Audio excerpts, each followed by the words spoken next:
yeah, the chat window's up. It's streaming. We are streaming on Twitch. Are we going to be streaming on YouTube? Let's just give it one moment. Yes, we are. Go on. We are live on Twitch. We are live on YouTube. Slightly different height from the top of the screen. I quite like that. Like, this is a strange order. I'm going to go on the Zoom there. I like the immersive multi-speaker. I think that's just how it is now. Cool. Yo, this is a live stream from One More Thing. I'm Dave Colombo Jenkins, and I'm joined with esteemed members of the Grand Theft Audio crew. This is absolutely amazing. It's our third annual GTA versus One More Thing EP. So versus is the right word. A collaboration EP, an amazing EP. There was the brainchild of Sola, way back when we launched in 2022. This is now the third EP. Every time you rally up different troops and people donate music, and it's amazing, absolutely amazing. I'm always humbled. Release days stress me out, and I think that's why I'm going to start a conversation with you, James and Robbie, label bosses. Like, release days absolutely freak me out. Help me. How can I stop release days from freaking out? Because you've just seen how sweary I've been in the build up to pressing stream. Like, we're 10 years in, and there's not a cheat code to it, to be completely honest. Yeah, you just get less. You just get used to them. It's like anything. Like you just get used to them. Like, we also use an app called Things that we both have access to, and so a release is actually broken down into 100 different tasks, all of which has its own deadline and pops up on the day it needs doing, and so a release doesn't really feel like one task. It feels like 100 small tasks that are all bite-sized and manageable and split between both me and Robbie. right. Giles, the third member of Grand Theft Audio. That's cool. Quite a new revelation, though, to be fair. We've only just started doing this quite recently.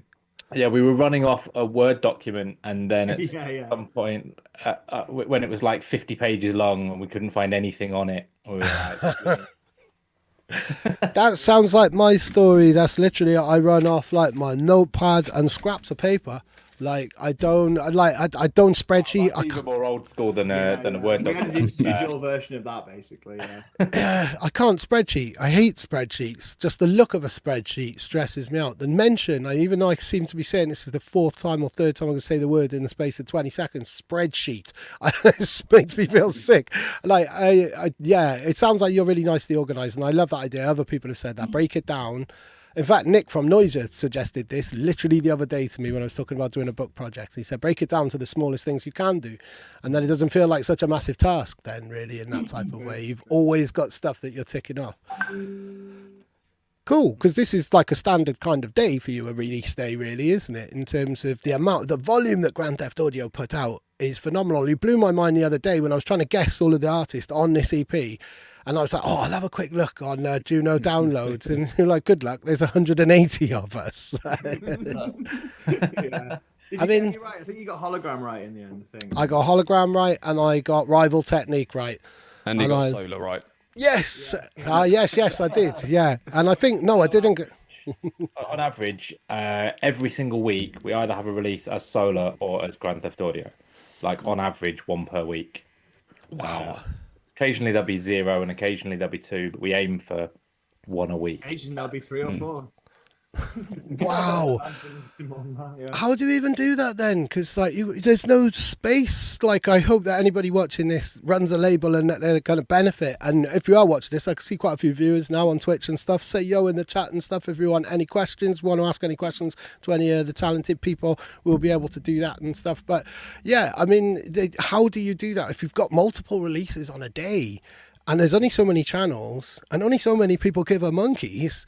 How do you keep spirits high and stuff? Well, when things kind Yes, of good. go wrong, like let's say we've got a Solar release and it was due for this date, and they've been pushed back for 2 weeks, and we can't do anything about it. But we're locked in doing a Grand Theft Audio release the same day. Then we do this thing. Oh, today's a massive release day. We got this and we got this. And then the split screen and sort of like, wow, you know, this is like. Yeah, treat it as a good thing. Treat it as a good thing. It is. Not like, even though it's more stressful, it's still a good thing. Like to have have a release on GTA. And better to have 2 releases than 0 releases, and you know, not getting your music out there, not helping other people get their music out there. So while you spread a little bit thinner than you'd like to be, you're still doing what you love. 5-10 years ago, we'd have killed for days like those. So it's all Yeah, good. precisely. Try to see the silver lining of a busy day. Definitely. So let's introduce everybody on this call really now. So we've got a range of really exciting artists who've all contributed to the EP. We've got Zona, we've got RivalTechnique, we've got Blean, we've got Hologram. Richard, are we going to call you Hologram, or do we call you Richard, or do we call you one? Rich or Yeah. Hologram either. I'll answer to both. Brilliant. How do you all feel about release day and stuff? Because you're all kind of like in the earlier kind of phases of your career in that type of way and developing. Like release day must still be really exciting with any type of release, not just this particular release. Let's start with Blean actually, because I think you might be the youngest or the kind of newest producer in the group. I'm not too sure. I'm sorry if I've offended anyone there. No, I'm 40 in February, so I might not be the youngest here. You're younger than me then. No, you're not. Well, yeah, obviously with the release dates, there when you first start producing, obviously it is a massive thing, like getting your first track coming out on release. And then sort of as they slowly come in, it doesn't really lose that sort of feeling. I still get excited from my releases. I mean, it's very sort of on and off for me. So for the last sort of 6-7 months, I haven't really brought out anything. And then within the next 3-4 weeks, I've got 6 releases coming out. Wow. And Bosses. yeah, so it's still exciting, even if they come sort of one at a time or regularly. But yeah, it's hard to promote releases at the moment with the way that algorithms are. It is very difficult, but it doesn't. You shouldn't sort of lose faith in it. Just do what you do. That's what I do with my music. I make the music that I love, and if people like it too, then so be it. Yeah. But yeah, releases are a big thing to me. Music's a big thing to me. It's got a very special place in my heart from my family. So it's something that I'm passionate about, and I will carry on doing it until I cannot hear anymore. Yay, brilliant. Go on. So, I mean, that sounds interesting with your family. Have you had some type of kind of musical inheritance? Well, a lot of the tracks that I make actually have hidden messages in them. So I think James and Robbie know this. Some of my tracks are named a specific way to resemble people in my family, or people that I have lost in my family. So, yeah, so a lot of my tracks, like Anguish Kneels to Empathy, one of my first ones that came out, that spells the initials of my mum. On the same EP, there was Relapse in the Afterlife, and when you put those letters together, that spells the name Rita, which is my auntie. Westfield is the street that I grew up on. My parents they introduced me to a massive range of different types of music, start going from old sort of 60s 70s soul right through to an Icelandic group, Sigur Rós, who are completely different opposite ends of the scale, but they broadened my mind to different variations of music. So when I'm listening to songs, one minute I can be listening to like heavy metal, and then the next track on my Spotify playlist will be a classical piece. So go on. Yeah, I've had a musical upbringing, not only from learning classical instruments and classical music, but also from the experiences my parents gave me when I was younger as well. So they're the ones that I've got to thank for the music that I make today. That's brilliant. I love that. I can relate to that as well. I brought up in a very, very musical household. Who else can relate to that and kind of inherited their musical love off their family? 100%. I mean, my dad was in a ska band when he was younger. Wow, go on. Very talented musician. Kind of got me into music, got me playing the keyboard and stuff when I was very young. Took me to gigs. So yeah, can kind of thank them. Grew up listening to rock, and it was like kind of got me into the producing, making music kind of scene, which was nice. Yeah, brilliant. I came from rock as well and was taken to loads of concerts and stuff. I think it's quite common that, I think. Yeah. What was the first concert that your father took you to then, Rich? Oh, I think I was under 1 year old, and it was one of his concerts. Oh, go Stop me, My on. mum told me I had a big set of earmuffs on, and I was down the front with them. Oh. That's What about was your it. band called out of curiosity? My dad's band. Yeah. They're called the Hot Knives. Okay. Yeah. Brilliant. Sounds like it's got a bad name if I ever heard it. Definitely. Such a great name for a band, that. Yeah. Good old band, actually. I'll send you some links at some point. Oh, wow. Are they still active and things like that? Yeah, so he's not in the band so much anymore, but yeah, the band's still going. They tour Europe and stuff. Yeah, he still gets royalty checks occasionally. Oh, wow. Brilliant. Go on. Nathan, RivalTechnique. Did you come from a musical household? Not really, to be fair. I mean, I don't know what happened. I think I just woke up one day and I just felt different about music. I think it was one of my old friends, Chris, that used to send me random music. And I remember must have been about 13, and he sent me, I think it was a Serial Killers mix with Spider and Bassman on. It was an hour long. And I was like, what is this? And I don't know. I never used to MC or do music, and I saw two of my friends once sort of battling at a bus stop, and then my friend just whacked out this flow, and I'm just like, I need to do this because I started off as a vocalist, a rapper, like an MC, and I had to do it. I just couldn't stop thinking about it, and I just started writing and writing. Didn't really come from much of a musical background. I kind of made it my own, if you will. Yeah. And I don't know, I was weirdly obsessive about it. Couldn't stop thinking about it. Couldn't stop listening to, especially when I first listened to grime for the first time. Jungle, Concord Dawn, I think was Concord Dawn Ninja was my first ever drum and bass tune that I heard, and I think they also did a tune with some Slayer guitars in there. I can't remember the name of the song. It was called Raining Blood. It was called. That's it. Yeah. And ever since then, you know, I just couldn't stop thinking about it, but I never knew what my path would be. So I just was writing and writing and writing, and I was just in people's faces about it. You know what I mean? I love that. I love the compulsion factor, and it's something that I know everybody in this group is going to relate to and agree with, is that kind of that need to do something. It's not like you wake up and think, shall I do this? You just have to. Like, you find yourself doing stuff. Sometimes if you're trying to chill out and not do stuff related, you find yourself doing something. Like it might be in your case, like writing down something, or suddenly you're sitting at your computer playing around with an idea. It's like, hang on a minute, I was supposed to be doing something completely different. But it's that drive inside, isn't it, that you just have to create in one way or another. It's much more than it's more than a drive. It's a compulsion, I think, really, isn't it? Yeah, definitely. Like, no one's telling you to do it. No one's forcing you to do it. You just have to do it. You know what I mean? You just have to. You don't even think about it. I had notepads and notepads of lyrics. Some were trash, some were good. Some I still use today. Some of the lyrics that I wrote, I mean, I'm 35 now, and I've been MCing live since 2006. And some of the lyrics I wrote then go off harder than the new stuff that I've got today when I'm in a rave. Wow. It's crazy. But it's about how you deliver them. Back then, I might not have delivered them very well. But now, with the experience I've got, the sort of delivery I've got over time, you know, you find yourself recycling. It's the same with producing. You know, you might have a kick that you love using. You might not use it for ages, and you use it again, and you're like, oh, okay, yeah, I can use this again.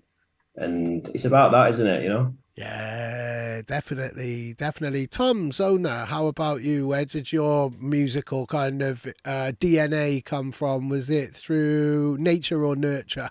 Yeah, I think a bit of both, probably. Like, when I was growing up, I was just around a lot of different groups of people, and at the same time, my mum was working at Kiss FM, so I kind of had an insight. Oh, wow! Into, like, the different types of music that were out there and stuff. And there was still, even though I lived in a little town, there was still a record store. That was kind of one of my earliest memories, was hearing that and hearing people kind of play music in their car, people that had subs. And I was like, wow, what is that? Like that sound. And then, I just kind of fell into it, I guess, from being around mum and stuff.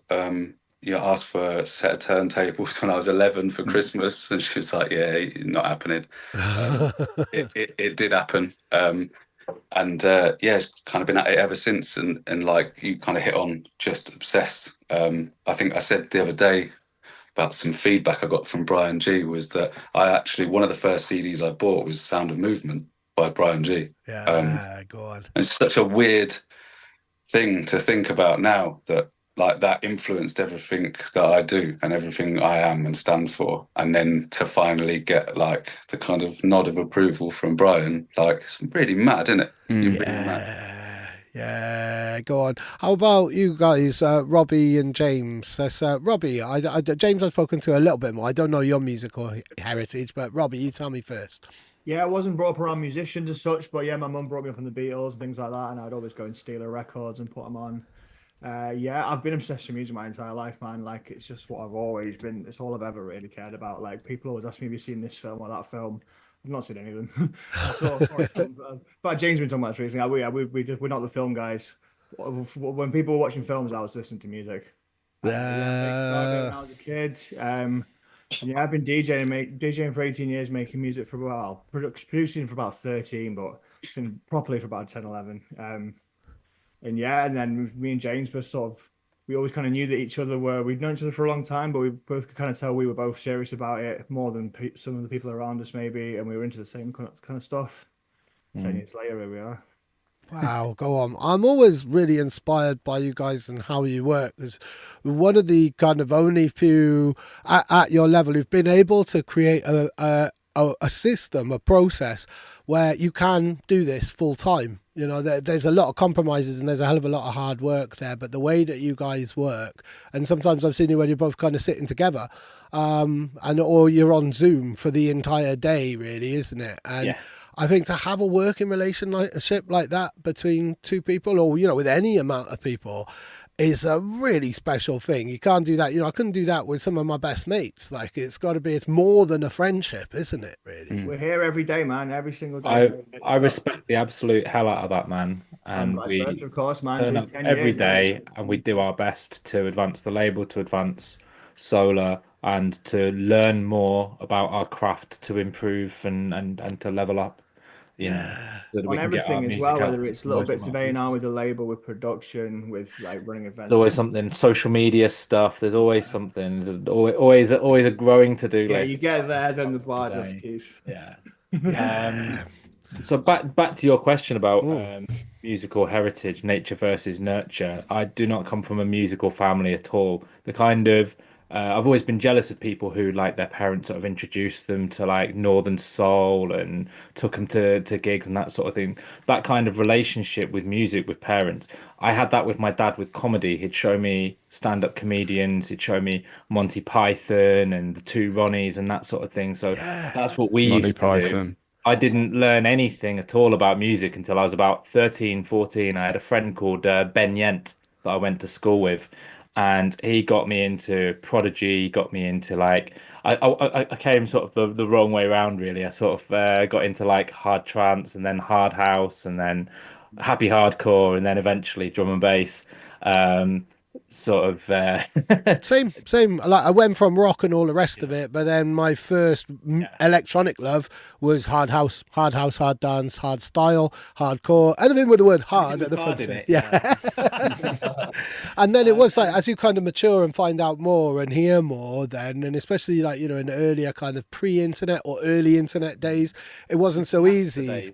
So, you know, went from having to go to a shop and get it on CD to, you know, my friend Ben, he'd give me a list of tunes. Oh, you need to download this tune and that tune, this Moro Picotto tune and this, you know, Aphrodite Stalker. You know, I'd go on Napster and illegally download them and listen to that. Yeah, the risk of sounding ancient. Like, burn them onto my Walkman and come in with them on a tape the next day, and we'd listen to them in French. The class, not the language. And then yeah, and that was it, and that just sort of built from there. But I remember the first time I heard drum and bass was someone had a tape pack. It was Nicky Black Market. It was double dropping Chopper Tune and Original Nutter and Skibber and Shabba were Yeah. on. I was like, what the fuck is this? And they were like, there's 2 tunes playing that. It's different from They Call Me Nutter, the original. They're 2 different tunes and he's holding them in the mix. And I was like, I have to do that. That's amazing. I was 14 and like 20 too many years later, 24 years later, I'm still doing that, still wanting to do what I heard on that day, you know, and still loving doing it, you know. Go on, that's amazing. It's interesting with the comedy inheritance as well, because I always say like my dad kind of gave me music in that type of way, and my earliest memories are sitting with him and his record collection. But my mum gave me books and comedy, and because I was grounded like almost all of the time, like Dave, sorry, can you let JD in? I've been keeping an eye on it, but there's nothing there. There's not. I have been keeping an eye on that because I suddenly just waiting on the host to let me know. I mean, I could show you a screen grab. There's nobody waiting to come into the call. I suddenly thought about 5 minutes ago, and I've been looking at the Zoom thing instead of the OBS thing to make sure. So yeah, I can't. That's weird. It says that because it's got the participants list, and normally there'd be somebody who's waiting. Mate, he's saying he can't let you in. It's not giving him the option to. This is top quality content. What phone are you using? Oh, you need a meeting passcode. Oh, Yeah. okay. Exciting. That wouldn't. Top quality content for the This- Twitch yeah. streaming community. We're live. Let me have a little think. I love the fact that Dave has put you as the main picture in this as well while you're on the phone. No, this is Zoom is deciding on that. Dave, do you want Zoom's to doing drop it in the group chat? I don't know how to get the password. Like, how would I do that? Yeah. Copy invitation. There we are. Yeah. Here we are. Right. I'll copy Put invitation. the whole invitation in instead of just the invite. Into Facebook. And thank you very much for everybody who is watching us and tolerating this on the stream. No, it's I really love, like I will say, like I love you'll send that now. the Twitch community. Yeah, I am sending this now. And this is something that Gooder has reminded me every time I get super stressed out about messing up on a stream or it not going too well. And Tolerant of technicals. yeah, they are completely tolerant of technicals. Right, here we go. We were talking about youngest before. I think the average age is about to drop massively now. JD comes in. How old is he? I think he's the only one who's. He's got a baby face, but I think he's Nathan's age. No. Right, there we go. So I've just sent that over now in the like 25. group. No, I think I my guess is about 33, 34. Right. Okay. Oh, there's still hope for me to be the youngest. How old are you, Tom? 33. Oh, I thought you were still in your 20s. I thought you were like late 20s. I'll take that as a compliment, but Oh, that's a massive compliment. Massively would. I feel like I'm in my 60s. What a diverse bunch of men in our 30s we are. With some old boys up in there. But this is really weird. So participants pop out. There we go. So participant. All right, I'm going to do invite as well. Copy invite link, copy invitation. I'll do that as well and send Invitation that will in there. contain the meeting code. Yeah. So I've done that again now, which is Perfect. probably going to confuse him now.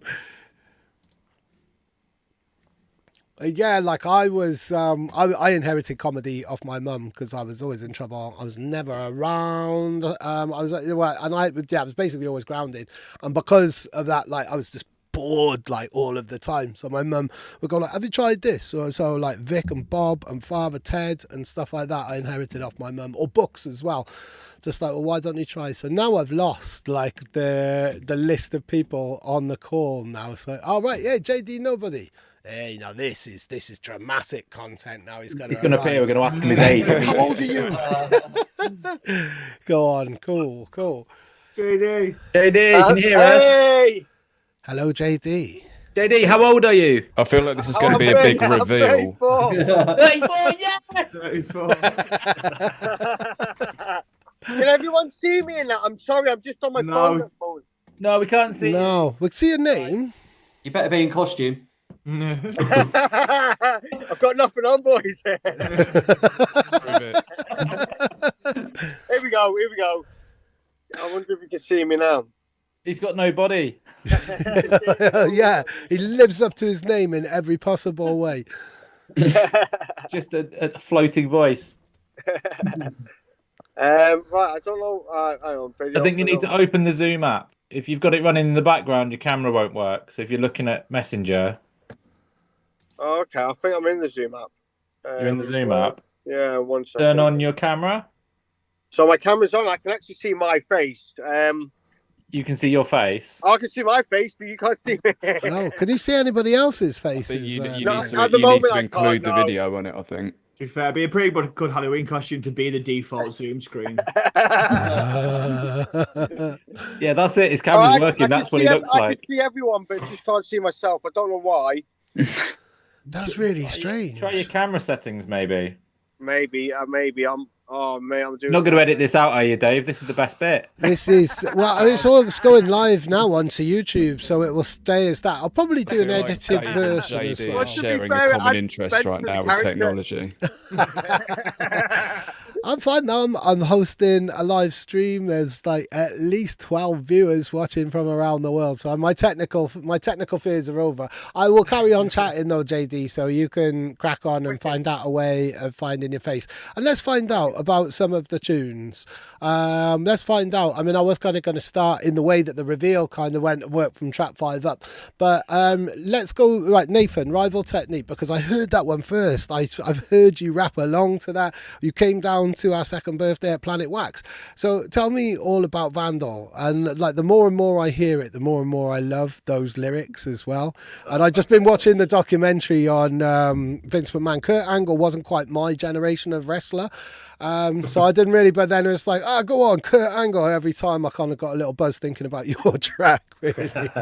But tell me all about it, man, because you produced and you've done the vocals on it. That's a Yeah. skill and a half. That's lots of skills thank and you. lots of halves. Yeah, I mean, what happened first is I already had the lyrics. I literally wrote the lyrics about a week before because that's one of my hobbies. I just enjoy writing. So I think what had happened with this tune, I'd actually made the intro first. I've never done that before. And basically I got the sample. It's like a string sample. And I started building around it. And I thought, you know what, actually, those lyrics will actually fit quite well. So I just basically built it all first. So I had a good intro for ages, and I just couldn't write the drop for ages. Well, not ages, but it felt like ages, you know.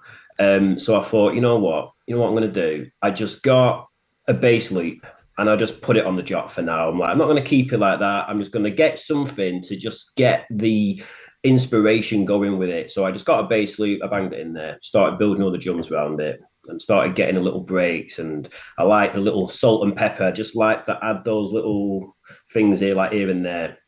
So I got to a certain point, and I'm like, right, it's time to make my own bass. What bass do I want? So I started listening to songs, just trying to sort of get a vibe, and I thought, right, I just need some dirty ass Reese bass on it. I just want something that's going to make people screw their faces up. So I got Serum open. I did a few little bits and stuff on there, and then when I got the bass, I just got one of those effect racks on Ableton. I split the frequencies up, and I just attacked that mid. With distortion and all sorts of other bits. And I think with the highs, I put some reverb on the highs. And I just kept the sub simple. I think I just put a compressed one sub. And I was like, okay, that's sounding pretty good. That's when I started doing all the little sort of breakdown bits and everything else. And it's like with most of the tunes that I make, I just enjoy making them. I kind of feel sad after I finish them. I know it sounds a bit weird. Like, it's cool that it's done, but I'm also a bit sad that I can't work on it anymore. Yeah, no, I get that completely, really, because the whole fun is in the process, really, isn't it? Yeah. And that's where there's like conceiving an idea, writing anything.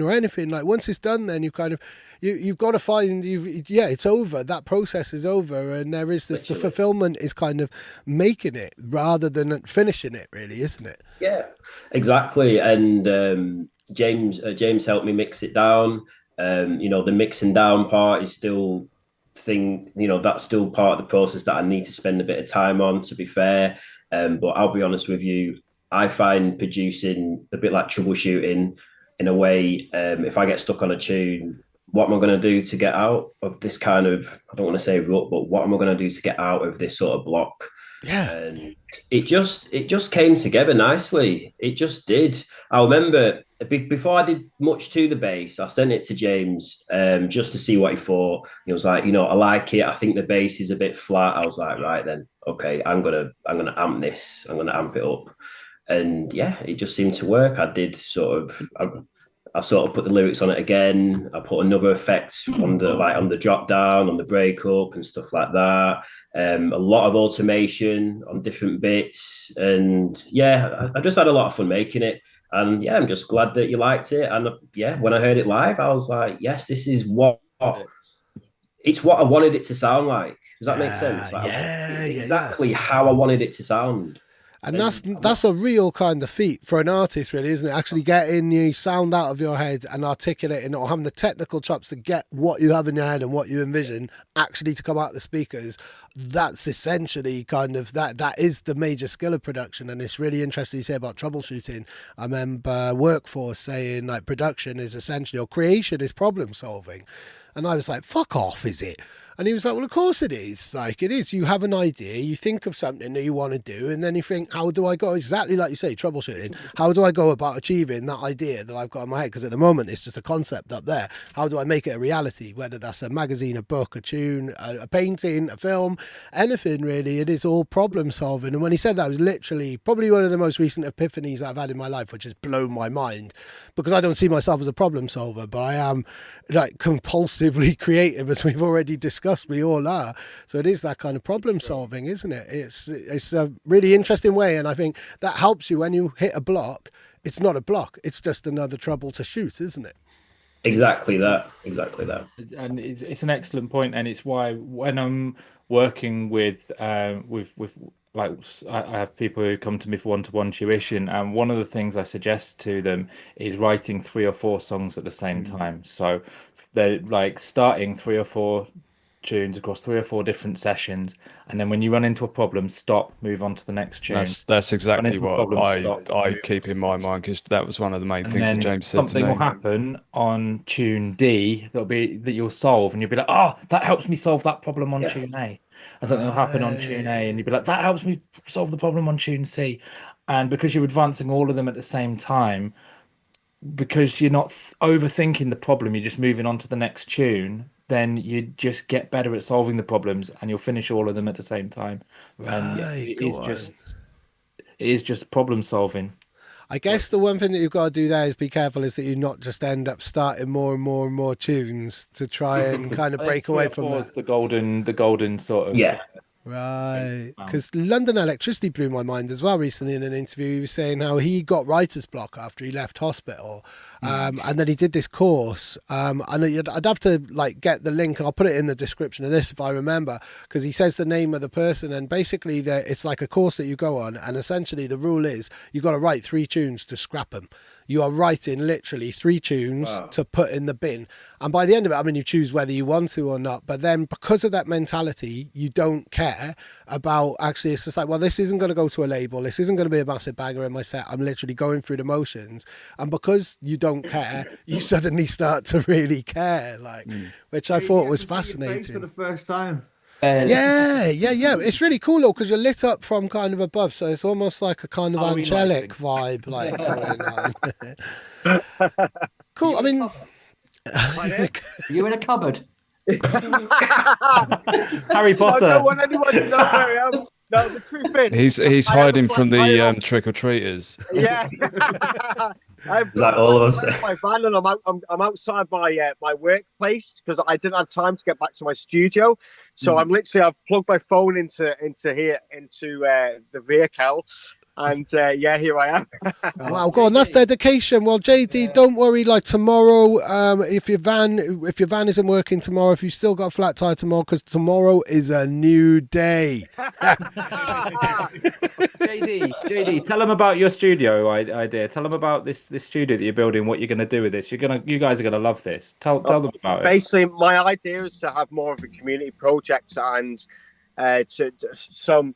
I don't feel there's enough things in music science and music therapy for people with autism and Down syndrome and with special needs.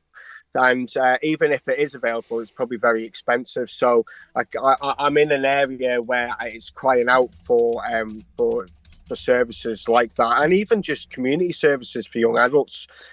Just give them something to do. Over the years, things have been cut so much, and I've noticed the community's changing. I just thought I've got to do something about it. I've got to use my skill in a positive manner rather than just trying to make something in a music career. So so I've got a small studio area that I'm going to build up, and I'm hopefully. I am going to be using it to teach people with special needs music therapy and production. Go on. That's brilliant. That's really cool. Thank you. What area are you based in? Pardon? What area are you based in? And I didn't know that you were up north. No. So I'm actually from the Isle of Man, but I live down south in just outside Brighton. So the place is in a place called New Haven, and which is it's not far from Brighton itself, and Eastbourne on the other side as well. That's nice and close to me. Oh, nice. Yeah. Well, you're always welcome along. You know, the more of a network I have, the better, really. Yeah, I think you're absolutely right. Like, setting up stuff for the community is something that I would like to do locally around here, because I'm in an area of low income as well, up in the valleys. And to be able to, and it's already something that I've started doing as a mentor, really, for One More Thing, on a real kind of individual level with one or two people. But I would love to be able to give people opportunities and open up that door and be able to create these things that, people didn't think that they'd be able to be capable of doing or have the chance to do or anything like that. I mean, you reach a certain age and that's the responsibility. That's the next task, the next end boss in that chapter of life is helping other people or otherwise. And using your life experiences and skills you've gained over the years. Massively. So tell us all about your track now as well, because I think out of all of the tracks, that's probably the biggest earworm. As I've woken up quite a few days this week with "It's a New Day" in my head, and it just tell me all about it. How did it come about? And thank you so much for the tune as well, because you and I have not met or spoken. We've had an email and that's it. So thank you so much for donating that track to this EP. Oh no, not a problem at all. Yeah, of course. For me, it's all about the music, and just even if I get one person to hear it and take something from it, then that's inspiring for me. I mean, to get rich and famous from music would be great, but that's not what I'm about. I want as many people to feel the same way about music as I do. I genuinely feel emotion when I listen to certain music, and I kind of inspire that in my music with melodic, with melody and certain song ideas, and stuff like that. But with New Day, I just wanted it to be something positive. I like a lot of the music I was listening to in drum and bass at the time was dark, very dirty, which is great. But I come from a singer-songwriter background, so I wanted to give my influence into drum and bass and give people something they know, but really sounds like Joshua Dillon or JD Nobody. And I just wanted it to be to just be positive, really. And when people hear it, they can feel good. It's feel good. It's a different kind of feel goods, basically. So. Yeah, definitely. Go on, cool. So where did you write the lyrics for it and things like that and what's your musical background as well? In all honesty, with this song, it was I started off with the vocal samples, and then I built everything around that. What did I do? I normally start off with the intro, and I build my intro up and then figure out a drop afterwards, whereas some people might do that the other way around. But JD, so you and Nathan have something in common. You also vocal your own productions as well. Yes, of course. Not on this particular one, but on of course. Yeah, completely. I do all my own stuff and source singers as well. But just on this occasion, the sample itself inspires me. Yeah, I do my own. I do sing my own stuff. I'm really critical with my vocals. I hear other people and know that I could sound better, so I kind of shy away from doing my own vocals as much as I probably could. The new one that you've done with Pixies is incredible. I was going to Thank you. say that. I was really impressed with that one, mate. I'm not sure if I was meant to So hear it good. yet or not, but I have, and I It's really Stars liked it. Fall. It's coming out on her charity label, that was, Headspace, and it's absolutely fantastic. You sound That was a mint, level mate. up for sure. No, man. yeah, no, definitely. Well, we spent a while going through that, and it wasn't just a rush thing. We did a few takes, and we got to a stage where we felt we were happy with it. Marissa's really was good, really thorough. She never rushes Yeah, anything. All yeah, of her stuff's exactly. perfect. And Big you know, ups, Marissa. that's sometimes a good thing, in my opinion. It's like by trade, I'm a plasterer, so if you want to get a good finish, you can't always rush a good finish. And I feel unless you're really, really talented in all aspects of production and songwriting and lyric writing and all these different almost professions, I feel it's better to take your time sometimes if you really want to get a good end result. But that's just my opinion. I could I could. No, I think I share that opinion as well on everything. Really, everything is a marathon. It's never, ever, ever a sprint unless you're a sprinter. You know, like all the best things take time. They have to. Like even if it gets quicker and quicker with experience and your 10,000 hours and stuff, you have to take time and things like that, or otherwise, I mean, you could shoot from the hip on certain things, and certain things can like hit nicely, and you could do it quickly. But generally, the best stuff takes time, and if that's like the time of your career to get to that point, or the time that you're spending on that particular thing that you're crafting, you can't rush anything really, I think. And we're in a time where people want to rush and cut corners all of the time, really, it feels like. I also feel as well like you never stop learning. It doesn't matter what level you're at, you never stop learning, and to work with other people and have their outlook on things or their experience, it advances you as an artist as well. And it was really good to work with Melissa, because she brought me out my comfort zone, and she was like, no, I want it to sound like this, it needs to be on point, and whereas normally I'm a little bit loose when I'm singing, I don't always sing on the beat, and she just really got me to really hone it, and I come away from that as a positive experience. I learned something from it as well, because like I say, we are always learning, I feel. Yeah. I mean, and if anybody who does feel like they've learned everything is either lying or lying to themselves, or hasn't realizes how much there is. Like, there's so much to learn, so much. Yeah, definitely. Right. So Zona, now let's find out now about your track. Then, I mean, it's got such a classic vibe on it. Tell me all about Devotion. I mean, I'm not really fond of sort of self-indulgence in this sense. It's just a process I go through, I guess, when I'm making a tune. I'm not really very technical. It's just a feeling. I'm just chasing a feeling. And I think at that point, when I was writing that, I was really obsessed with just stripping things right back as far, like how little can I put in this that still keeps it rolling. I think spending too much time with Andy Coda put that in me, because he's just like, do you really need that? Do you really, you don't need all that, So I think it's just one of them ones, really. It was just me trying to express something that I felt at that time. I love that. Like, people who know me will tell you, like, I have no idea about keys or like music theory, or I know nothing about anything. Well, you've definitely got lots to learn. Then you still do definitely have to learn.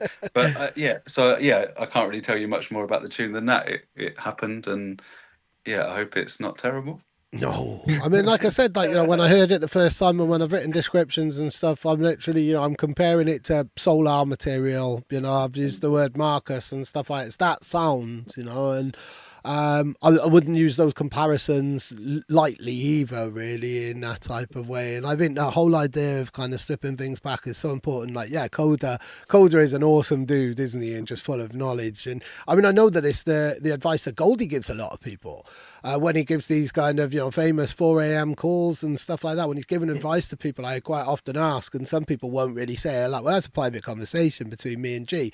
But Benny has said, like Benny I was explaining, he was like, Goldie uses an analogy of a table, and how many of the legs can you take away and keep it standing?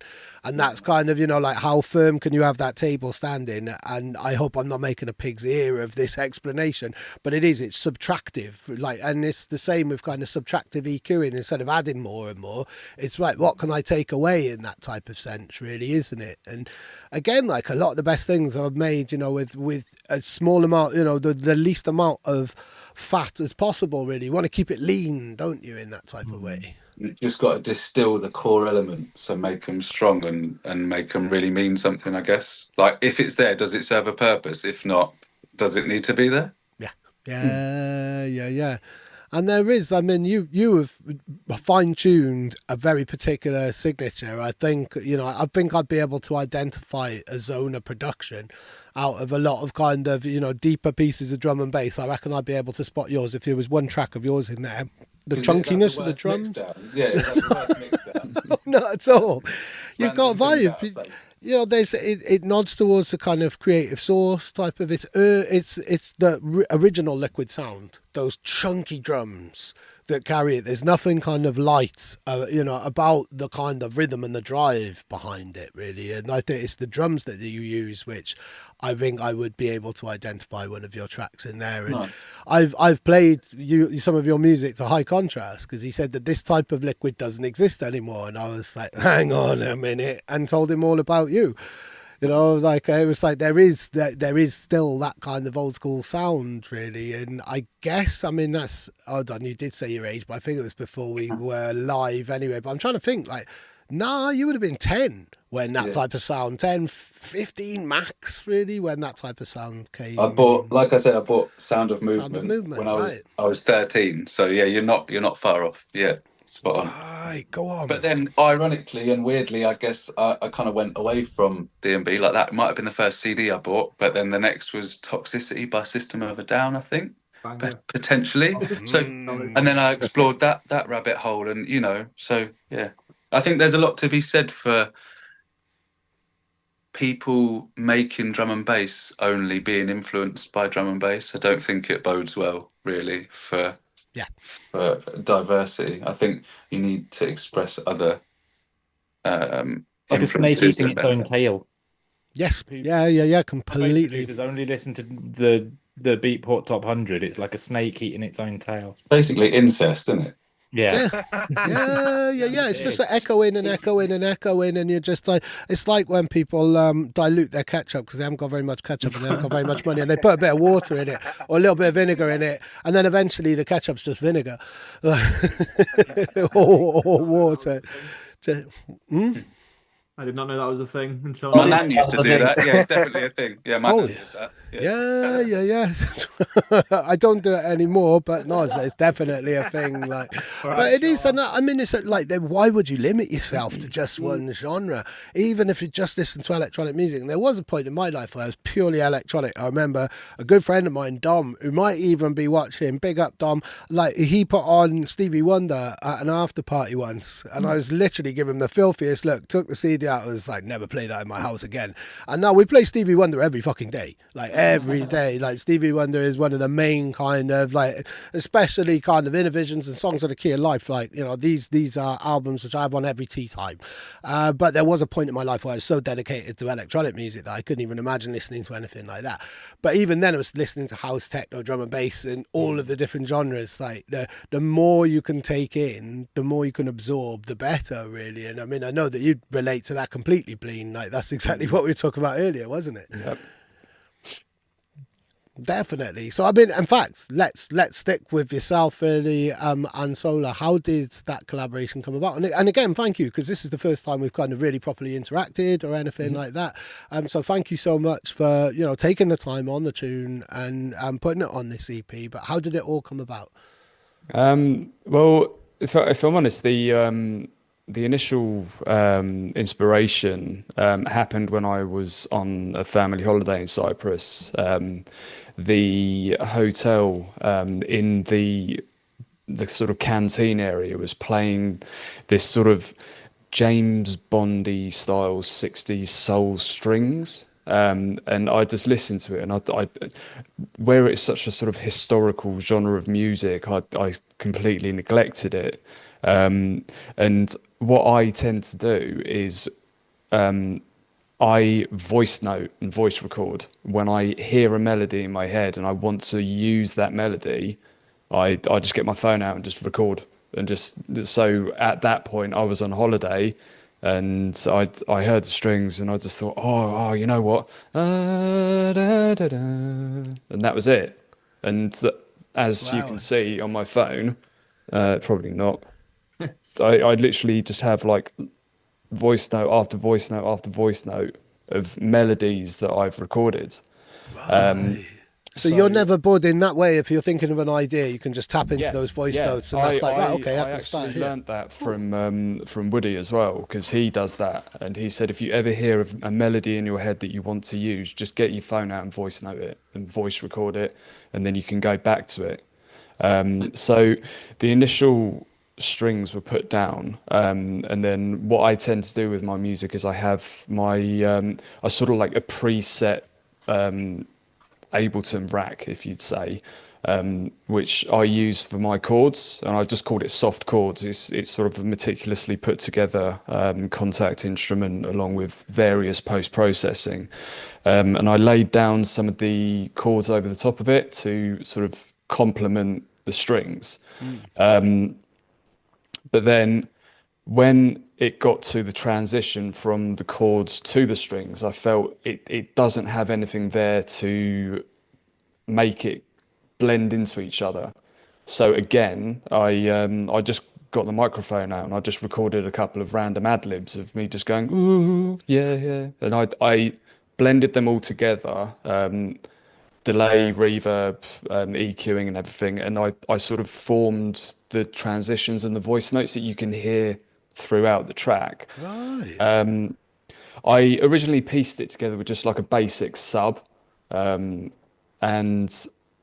this was all done within 24 hours of landing back in the UK from Cyprus. Go on. I was so passionate with the melody that I thought I'm just going to get my head down and just get on with it. All of the rest of the family were fast asleep. I was running on 3 hours sleep, but I said no, I had to get this down. Yeah. And then James reached out to me and said, look, we've got an opportunity to do a collab. We're putting an EP together with One More Thing. So I thought, oh, well, you know what? I've got this track here. If you want to have a little listen to this. And the first thing he said was something along the lines of, how dare you start on a C1 sub? one of the first things he said to me. I was like, well, that's fine. So I sent him over the it's an awkward note to really, to get that deep sort of bass. So I sent the stems over, and much to James's surprise, they were 174 BPM. We've got to explain what that's We've got to explain that story. So yeah, basically, I don't know how it happened. I don't know whether it was when I was on my old PC and the whole insides of the PC weren't good enough. But when I exported a track and I sent it over to them, it was 173.98 BPM. even though I even sent screenshots and a video, and I shared my screen saying, look, this is 174, it was 173.98. And I 0.94, it was 94. 6% of a BPM out. Yeah. And yeah, they haven't let me live it down since. The little bad thing about you, Blean, is you've only been Blean quite recently. I've been quite bleeding recently, since March 23. The music you used to, so the first track you ever released with us was the exact opposite of what you make. Yeah. now. It was called Godzilla, and it was Yeah. like a aggressive roller. Just That was Wow. that was when I was under my DZ alias, and it wasn't me. Like we were was gonna say, saying, you can tell what like you we do were now, saying you do. earlier, it was like forcing myself to be what I wasn't. It was more sort of like trying to follow a trend. I was going to say, did you do that because you felt that that would be the most kind of popular, or that would get you quicker and get you to somewhere quicker, or something? I kind of saw it as an attempt at like just trying to get there quickly, really. But I was just hitting blocks after blocks after blocks because I was forcing myself to make stuff that I didn't enjoy making. So that's when your music's a lot more authentic now. Yeah. So that's why I ditched that. I got rid of the whole DZ thing. That must have been really hard then, because you were getting some kind of success then as DZ, but in your head you must have been thinking like when you're sitting down in the studio, just like, ah man, like you wanting like almost like if I was just writing about, I don't know, gardening, and all I wanted to do was write about drum and bass, and I've just got a job on Gardeners Monthly, or like, well, me and my partner joke about like Cabinet Makers Monthly or something, and it's like, right, okay, it's time for you to retire and get your job at Cabinet Makers Monthly, where you're like, this, I'm almost doing something that I really, really love, but the subject matter just isn't quite there. That must have been a hard time for you. That must have been. It was hard because obviously people around me, they were churning out tunes left, right, and centre, and I was just like, I can't even get past the first drop, let alone the whole track, let alone release a whole EP. But as soon as I put that aside and I concentrated on the melodies, which is the thing that's always been in my head, that's when this sort of new me came out, and the sort of the proper version of me. So obviously a lot of my influences are from sort of classical music, and from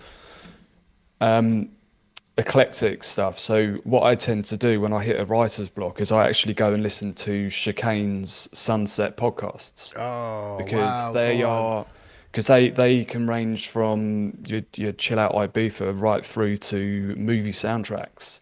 And a lot of the stuff I hear from there I've never heard before, and it's kind of boosted me to think, oh, that string sounds really nice when you mix it with a piano. And this is when I found things like if you have a piano, but then you copy the pattern and put a pan drum underneath it, the two instruments like marry up perfectly, but you wouldn't think it.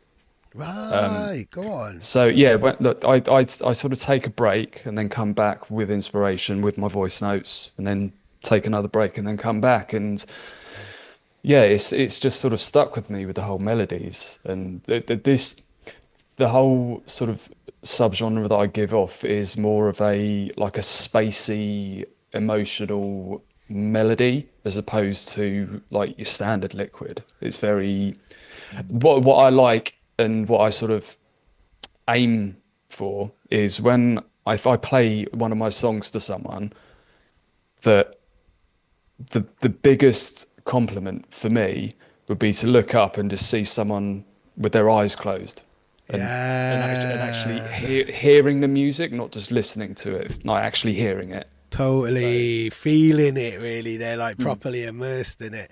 That's brilliant, and props on citing Chicane as well. Like Chicane was a really early influence when I got into kind of trance and stuff like that, and stuff like Saltwater and things like very, very classically informed, really, and incredibly orchestrated and musical. Really, are these podcasts new? Is Chicane still doing? He's been doing them for years and years and years. I think he does them every month, but I think he's in sort of 350 now.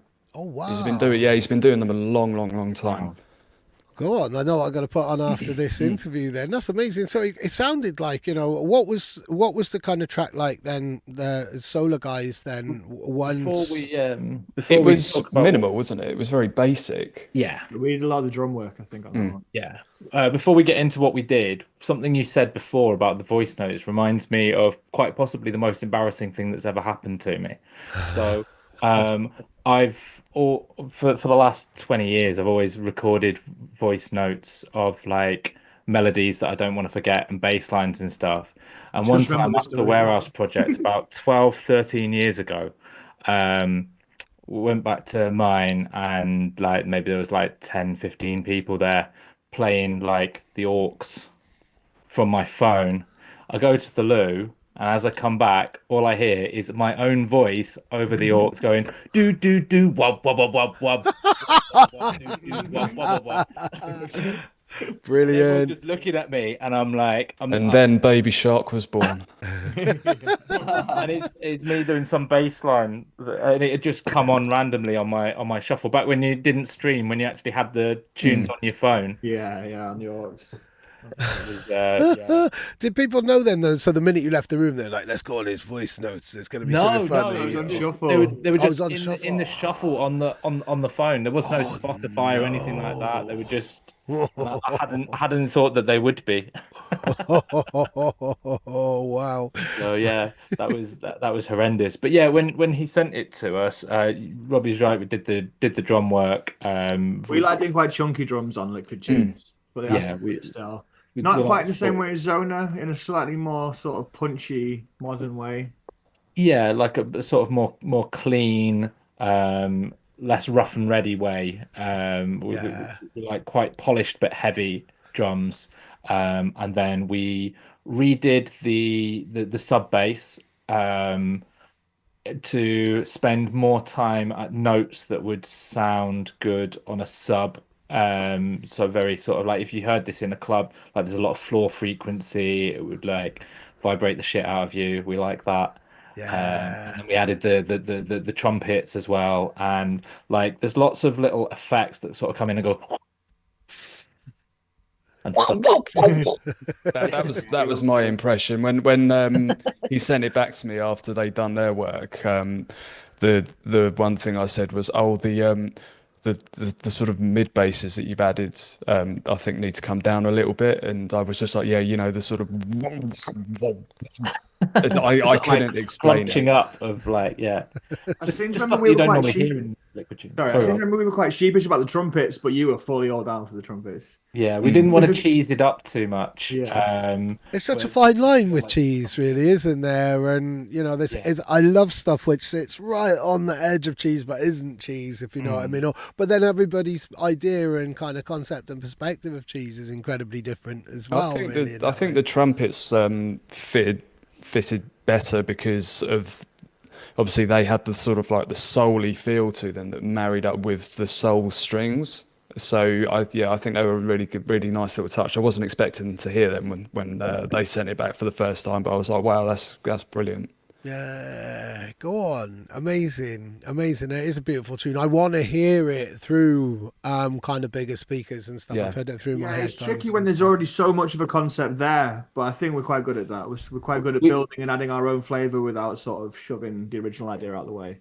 We often do collabs within collabs because we are a collab unit. To begin with, and then when we collab with other people, it's a collab within a collab. And what we try and do is additive collaboration. We try and almost the opposite of the table legs. How many table legs can we add? How many table legs? How little do we have to remove of what the other producer's done? How much can we add, sort of, to fill in the gaps and to support the work that's already been done? And if there's an element we don't like, then we can chat to them about it and say, actually, this doesn't quite fit this tune or whatever. But in general, if we like all the elements, how can we keep those? And instead of replacing them, just sort of use some cement between the bricks to build a solid wall. Go on. I love that. So we're going to find out now about Gucci Bounce Holograms track. And I just want to put, because I should have been doing this a few times really in the chat, to everybody who's in the chat on no, not on Facebook. I can't be bothered streaming on there. On YouTube and on Twitch. There's some decent numbers on both now. So I've just put the link to the EP. I should have been doing that like every minute, basically. But it'll be in the description and stuff like that, and obviously on all of our socials and things. So that is the link to the EP on Bandcamp. And now I want to know all about Gucci Bounce. So Rich, take it away now. And and in terms of my own kind of personal taste, what I would play as a DJ, this is a bit of me. I think that's exactly what kind of Robbie said. Really, it knocked my socks off. Really, all of the tracks have as well. It seems unfair for me to pick favourites, but this particular track, like, I can't wait. Like I said, some fucker better hurry up and book me because I've got some bangers to play. Really, have you tried this, or is any of Hologram, like Degs is all around the world and stuff? Has he played this anywhere? Has it been played? Played it all over. To be fair, he's played it a lot of places. Played it on his podcast. Played it. I think he played it in America the other week. Oh wow! So he's already played it then on his podcast. Yeah, he's been playing it because this tune came about. So basically, our process is now, in terms of writing, it's kind of got to the point where I'm quite the creative in the group. So I like producing and actually like creating the track, and then it kind of gets put forward into the WhatsApp group, and then we start kind of decide what gets processed and made better and like finished in terms of the group. Right. I mean, that's the thing with working in a group of three, I guess, with people with such strong, like Degs is obviously a big artist, and Dave's D-Tune, he's a big artist as well. Do you know what I mean? So we've all got to compromise on how a tune ends up sounding and what sort of tunes we push forward. And this one actually got pushed forward. I think we've had this one done for about a year. So we've been playing it for a while. Wow. Go on. But how do you get that balance? And I guess this is a question for Sola as well, because you're also a trio as well. Like, how do you get that balance? And I guess, again, it's that alchemy of humans, really. You can't just have any random three people who've got the appropriate skills. There's got to be a creative chemistry between you, and you're all kind of fill in different corners of that process, or you know, like tending to different aspects of what you do as a unit, really, isn't it? Yeah, well, like I said, I'm the sort of creative one. I'm not very technical at all in terms of producing. I can't make a track sound good, but I can get a good idea across, and that's when Dave comes in. He's one of the most technical wizards I've known in D&B since I've been doing it and met. Like, most of the masters that we do and send out end up being the final master for most of their labels. That's fair. Our James, as you might have already guessed. And I think Rich is their Paul. Starting off little tune, going, what do you think of this, guys? Yeah. That's literally, that's basically it. And I think the way Gucci Bounce came about was, I think it actually, so the main riff is quite a repetitive, arpeggiated kind of sound. I think that started as like an intro for another song. So I wanted to make like an arpeggiated intro, and then it just sounded too good to be an intro. Yeah. So I ended up building the track around that, and I kind of wanted the filtering to open up as it like built through the track. So building, get bigger and bigger at the end of each phrase of 16. And then I think I sent it to Dave after I only finished like 32 of the drop. I sent it to Dave, and then he did that whole jungle-ish sort of switch where the jungle drums come in more and like in and out, and that's how it came about. Go on, that's brilliant. I think Gucci Bounce, I don't know. I think that was the original name for it, because that's kind of a big thing with us as a group. We struggle with naming songs because me and Andy kind of just put stupid names out there most of the time, and Dave's like, no, rein it in a little bit. But Gucci Bounce actually stuck because it's quite I think it fits the track. Good name. It's a good name. Good name. Go on. Yeah, it is a great name. And I think this is something that all artists really struggle with. Yesterday, I was on here doing the demo drop. I think you might even be in the chat. I think it was Ivy. I can't remember, and I should really remember because it was literally less than 24 hours ago. Had a track and it was called New Shoes. And I was like, I bet you named it, or did you name it after the day that you bought some new shoes? And it's like, yeah, guilty. But it's just like, right, okay, like, you know, I got a red cup. Yeah, cool. Red cup banger or red cup roller or something like that. Because it's not, and it is like, it's the least, even though it's kind of naming something should be really creative, like it's the least creative part of a creative process, really, isn't it? It's an arbitrary thing, unless like Blean, you know, you're naming like coded little messages in honor of your family and stuff. It's either like a really cool thing to kind of put in a little code or do something, and nobody's going to get the in joke at all. Yeah, it was Ivy there. He's in the chat. Nice. That just reminded me of when I think I sent over some songs to James and Robbie to have a little listen to on their live stream, and we were talking about some of the track names, and what was it? One of them was Euthanasia, which was named after my French bulldog, and Robbie thought my French bulldog was actually called Euthanasia. That's what I'm wondering. Well, sometimes what we like to do is come up with the name first and then write a track that sounds like the name. That's how Pico de Gallo. Pico de Gallo is the best example of that. Yeah. Oh wow! Let's make a name of like this, and then like Serpent Charmer as well was the same, and we were like, let's fucking make a tune that sounds like it should be called Serpent Charmer. You know. I once started a song that we made called Oblivion. That's literally named after the entire like experience of going on the Oblivion roller coaster at Alton Towers. Oh wow, God! Listen to that after this, you'll understand what. Brilliant. Go on, cool. What's the weirdest title then that any of you have kind of given a tune? And have you had it? Have you submitted a tune to a label with a working title, and it's something, you know, maybe a little bit provocative or a little bit not a tune that you would present to your mum, perhaps? Have you had any of those type of instances? James, can you guess what's in my head? No. We've got a song called Bum Blast. Oh yeah. It's literally spelled BUMBLAST. We've got a whip at the moment called Chatting Shit at 5:30 a.m. in the promoter's kitchen. We've got a track coming out on Device in I think next month, and it's called Digital Seagull. Nice. Brilliant. Is it a bit like Digital Bumblebees? Is it a bit like Digital Bumblebees? No, it's not. It's not.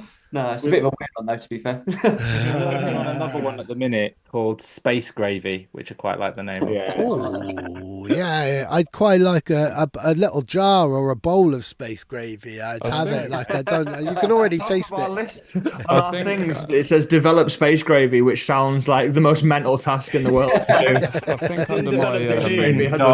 I think under my DZ name, probably the most random name I thought was Granny Bashing. Yeah.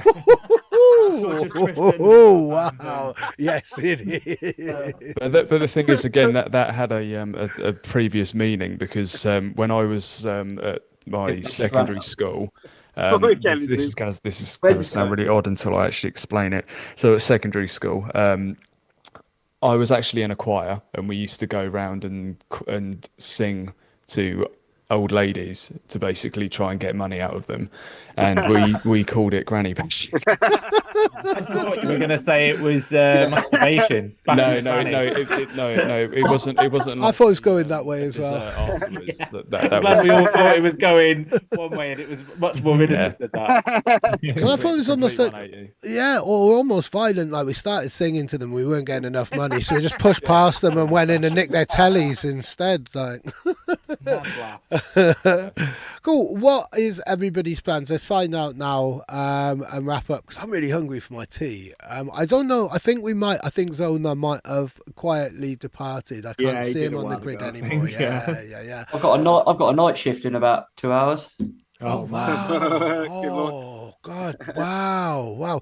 Do you know I've never really done a night shift like a conventional night. We all work night shifts as DJs and stuff, but this is a night shift in a proper kind of job. Then I would imagine on the railway, cutting trees down. Oh right, I was going to say, so that's not like a security night job then, or anything like that, where you can sit there and watch Netflix. This is a proper hard nighttime, rigorous, physical, dangerous job. Go on. That's fucking wicked. So that's what you got coming up next. Like literally, what do you have coming up next musically? There's the Digital Seagull that you just mentioned. Yeah, well, so we've got an EP coming out of Device, which is getting released end of next month, I think. We've got Hang Up the Mic that's coming in Hospital with Degs and Ragged Twins next Friday. Yeah, nice one. That's wicked. Good. Yeah, Hang Up the Mic. I think that's next Friday's release on that. Trying to think, what else we got going? Raindrops. Oh, Raindrops coming up. Yeah. We got fucking, I don't know, quite a bit in the pipeline. Some things I can't say as well, but yeah, always stuff going on. A lot of gigs coming up as well, which is quite good. So we get to play all these tunes out and promote them all, get good videos and that. So So that's brilliant. I mean, I'm buzzing over the fact that a Gucci Bounce has been played all around the world before, and Yeah. no one would have had a clue. And I imagine a lot of people would have really, really enjoyed that. And Yeah, hopefully it's they kind of come across it and think that's the tune he was playing and stuff But like Jake that. said it always went down well. He said it always went off. He said the crowd loved it. So We played it on our Australia tour as well, so that was a year ago now. Yeah, it's what I got that tune for, to be honest. Yeah. nice. Wow. Okay, so what's coming out now from the Sola crew? Like literally millions of releases every EP in day. April, isn't it? The Big big one one's is EP the in EP April. in April with Which has- General Levy, Skittles, Conrad Subs, Sammy Hall, Jasmine Knight. Wow. So that's going to be big. What a On roll vinyl as call. well, man. Coming out on vinyl as well. Nice. Always wanted to Rider. have a vinyl release, and yeah, what a better way to have a vinyl release than with General Levy and Skittles. Yeah. Wow. Go on. That's amazing. How about on Grand Theft Audio as well? On Grand Theft Audio, so we've got a couple of like 2-track singles coming up. One is Huntsman and Avant Garde by Data Roaming and Transformer, and one is Sola and Clue, Clue and Sola, Stadium with the Sola VIP as well. They're coming out, and then we've got the annual, and then there's like a big January full spectrum drum and bass thing, 2025. That's the one that I think everyone in this room is on that, I I believe. think everyone in this room is on that. Yeah. Except for me. So, Am I on this? Another 2 weeks to submit, Dave. Next year, Dave.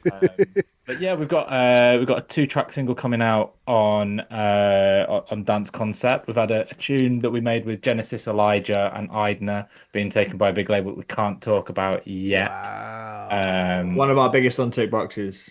That's all. Yeah. Ooh, wow. Absolutely. And yeah, just quite a few other bits. We've done some non D&B stuff as well. 2 remixes for Conrad Subs. One is 140 and one's 160. They're coming out on his label next year. We're excited for people to hear that. We don't do a lot of non D&B. I think I've got your 141, haven't I? think You've you given have, that to me. Yeah. That's wicked. That's really, really good.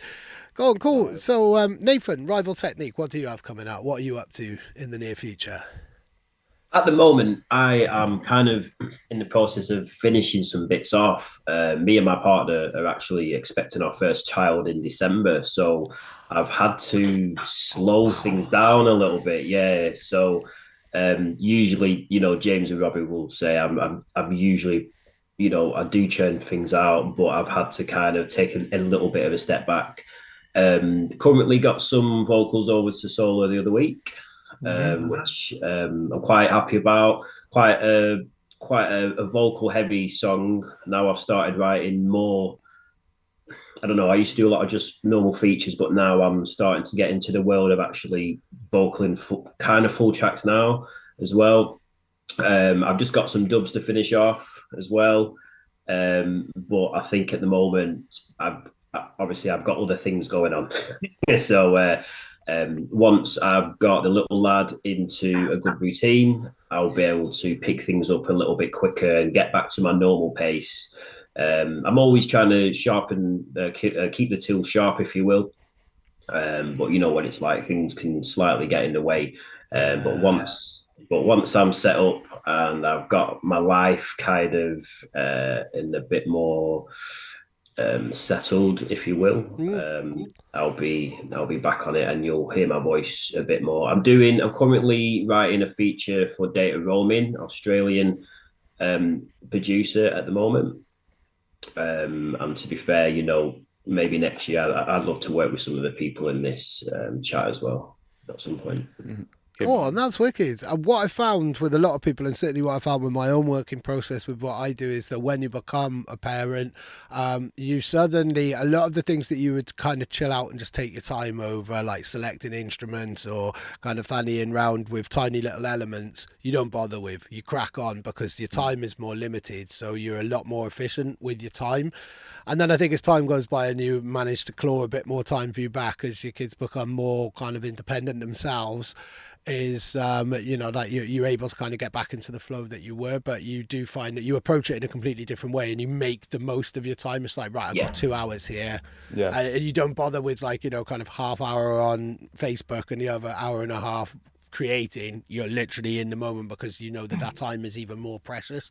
So I imagine you'll get into a new kind of creative zone in that type of way, creative flow, really. So that sounds really exciting. And yeah, congratulations, Ivy in the chat as well has said congratulations too. Thank you very much. Blean, I'm really into like full circle, and we started with you, so we're going to finish with you because I love a loop basically. So JD, JD as well. and JD, I mean, tell me what you've got coming up next. And I know because you sent me some absolute bangers the other day, like, so I know you're sitting on some weapons grade material at the moment. But have you got any more releases or anything kind of coming out at the moment that you can talk about?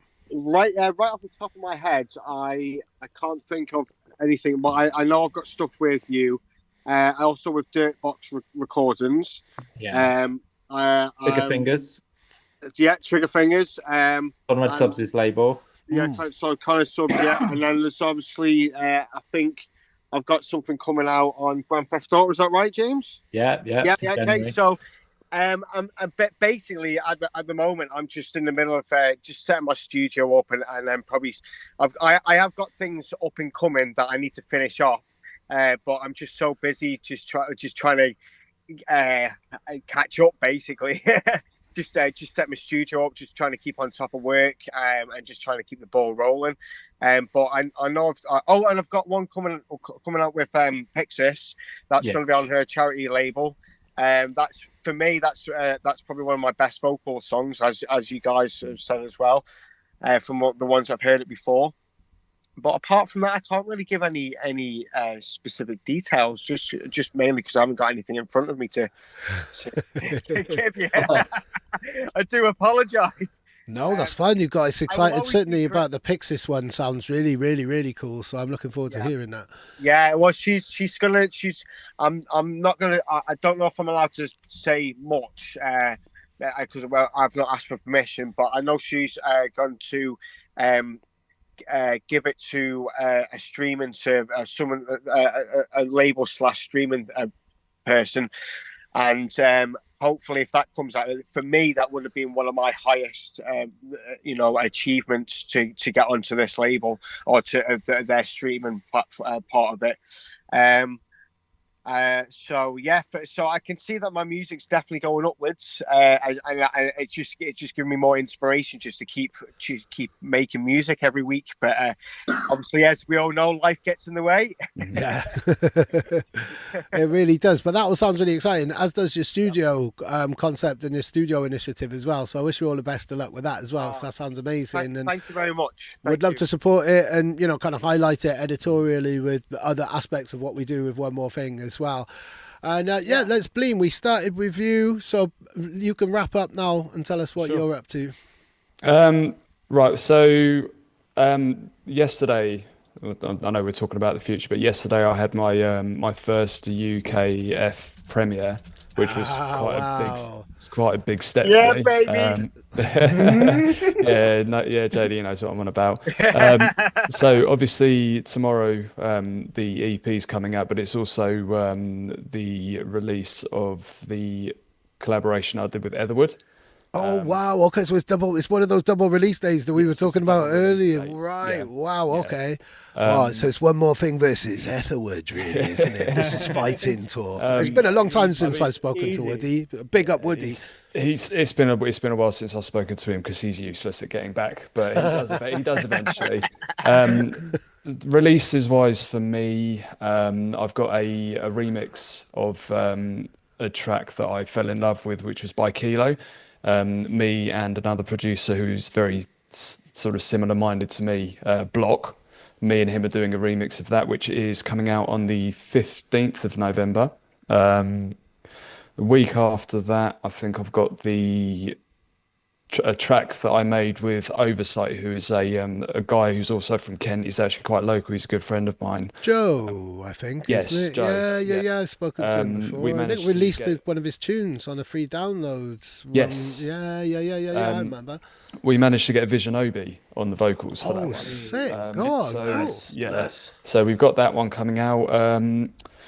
I've done an EP. It's not coming out until January next year. That's on Focus. That's going to be my own solo EP.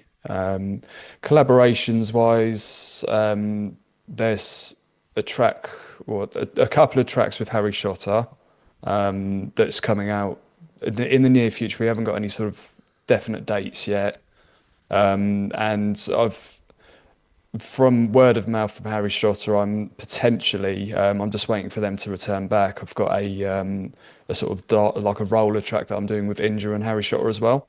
Wow, sick. I've been keeping myself busy. Like I said, I had a bout of inspiration that I just sort of put down into my workload. So my next load of tracks have gone over to the Focus guys just for them to have a little pick through and see which ones they want, which ones they don't want. A couple of tracks coming out with Interstellar and two with Rhythmic as well. But again, dates are to be confirmed for those ones. But yeah, it's a busy month for me for November, and then it's chill out time in December, and then back to it on January. So. Go on. All sounds amazing from all of you. Thank you all so much for your music, for the EP. James and Robbie, thank you for kind of rallying up the troops and curating it and everything. I hope I do you all justice in terms of the amount of shouting that I will be doing over the next couple of weeks, and reuse of this video and stuff like that, and just reminding people that it exists. I hope it gets lots of streams. Everybody who has been watching, thank you so much. It's been a really nice kind of consistent number on Twitch and on YouTube as well. So I just leave the link to the EP one more time there on Bandcamp. If you can support it, or if you can support any of the artists and follow all of the artists and stuff like that, please do. This has been amazing. It's been really cool, and I much prefer this because the last time we've done this, we've kind of done like Zoom interviews and then I've cobbled them together, so the interview is only half of it and then there's loads of editing. This is just nice and live in the moment and just capturing a bunch of just super creative music loving nerds all sharing ideas and stories, really, isn't it? And that's essentially what this is all about. Like minds attracting each other and helping each other through the strange kind of creative maze that is life, really, isn't it? And I'm really, really honoured that you've all given music. I'm so buzzing over the EP. So thank you all so much. Thank you. Thank you. Thank you for putting our music out. Oh, my pleasure. My pleasure. My computer has now started crying. It's managed to stay quiet for the whole of it. I'm sure, can any of you hear that? It literally sounds like a machine gun. Like it's... Yeah, let's try and raise enough money on Bandcamp for me to buy a new fan for my laptop, please. I've got to say, it's very easy to get music for these. We say, do you want to give a tune for one more thing? And everyone goes, yeah. Oh, yeah, you said that on the last stream that we did as well, and I'm blown away. Arm, that's amazing. That's beautiful, and I'm humbled and honoured by that. It's often when we're taking demos, like we'll be like, well, this one will work towards an EP, this one will work as part of a VA, and this one we think would work really well on this one more thing EP. This is what we do. This is, I don't even have to say that. I don't even have to say what it is or anything. They're like, oh, for Dave, yeah. Oh, go on. Thank you all. Of course you can have it. Brilliant. Thank you. Well, yeah, I will speak to you all personally really, really soon. And thank you again. And thanks to all of the people watching. I hope you've enjoyed this stream. It's been awesome. Thank you. And I said to you guys, like, because I was grumpy before I pressed stream. I was like, and I was just talking to all of you guys has put me back into the kind of the happy Dave, which is more universally known. So thank you. Like, this isn't me turning on a presentery, interviewee charm.